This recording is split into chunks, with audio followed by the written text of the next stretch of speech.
Tutachukua group photo hapa. Nimesema lakini kuna request ya interview one by one, tutakuwa na kwa interview hapa. Asanteni.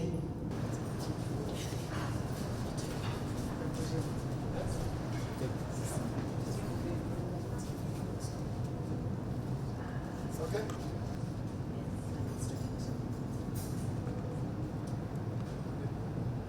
This is my first time kwenda kucheza club championship na KCB, but nimekuwa pale, tumecheza leagues, tumekuwa number 2 for the past 2 leagues, na tuna hope for the best this year. As vile tunaenda club championship na pia tukirudi leagues, tuna hope at least tutakuwa na top, tutakuwa at the top. KCB is known in Africa.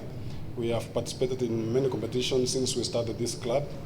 We have won before different titles, and the last title I think that we had was in 2006, and since 2006, 2007 we became a bronze medalist. 2008 same, we had a bronze medalist in Egypt, and last one in Nairobi we were second. With this opportunity that you have given us, I believe that we are going to do our best. We want to finish up top 3, but I always believe we are the best.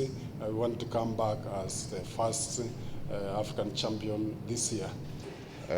KCB ni mara ya pili kuwapeleka, so tuna imani ya kwamba tunaenda kuperform vizuri kule Tunisia kuliko vitu tuliperform 2019.